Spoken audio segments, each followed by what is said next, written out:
After I finished my last two major videos, Aleph is for Asherah and Ni is for Neteo, I came across a series of popular Yale lectures on biblical scholarship by Christine Hayes. And I felt very good about myself and the high standards that I set for my videos after I started watching these videos.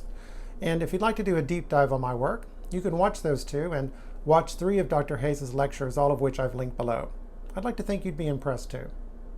Now, as it is with all non-Christians, you have to be very wary when listening to these lectures. As wise as a serpent and innocent as a lamb, as our Lord tells us. These people will never give us nearly as much compassion as they expect us to give everybody else. Dr. Hayes seems to imply that we Christians misunderstand the injunction that the poor will always be with us, perhaps because Jesus misled us on that, when in fact he just gave that notion an unfamiliar spin, which is fully in line with the prophetic tradition. She talks about that herself in Lecture 16, which deals with the prophet Amos. He does that with the then popular notion of the day of the Lord, which he gives a very dark spin. In fact, he turns it on its head. In Lecture 17, she talks about the Emmanuel prophecy of Isaiah. She insists that we insist that he prophesies that a virgin will conceive.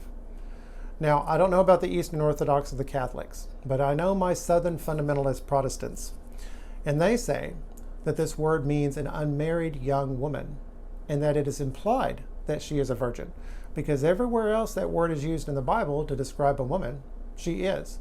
That is a completely legitimate position. Now, if you're aware of the bias, you should be okay. And I don't hold this against Dr. Hayes personally.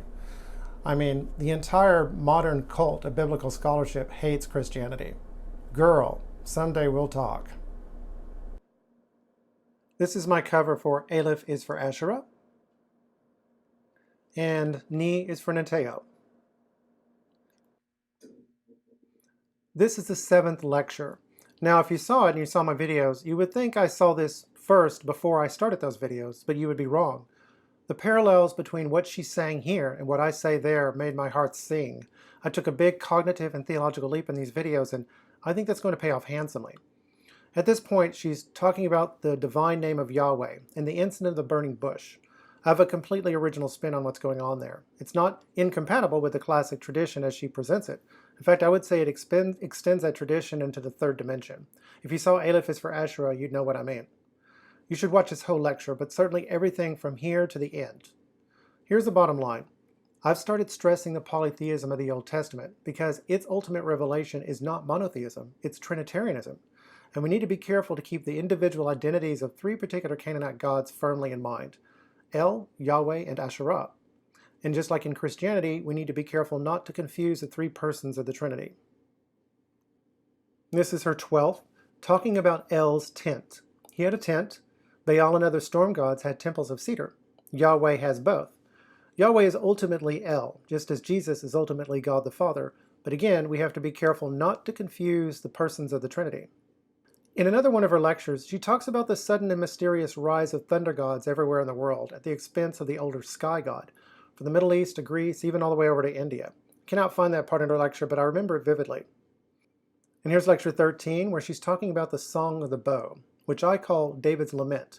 I was very gratified to see that scholars zoomed in on Prince Jonathan's bow, just like I did, although I'm sure they would find my take on it pretty shocking. She also stresses the ambivalence and high literary quality of these stories, which is what I worked very hard to convey in my videos. And once again, the parallels between them and this lecture are so striking that you'd swear I saw this before I made those videos, but you would be wrong. I'm just some guy on the internet. Sometimes I make a leap in faith and logic that doesn't pan out. Sometimes I forget to do a fact check. But I've got good instincts, and I know my topic well. And if I don't know something, I know where to look. And I'm happy to say that I'm actually snowballing. Every time I come up with a new video, my command of my topic gets more and more fine-grained. I can't wait to see what I do next.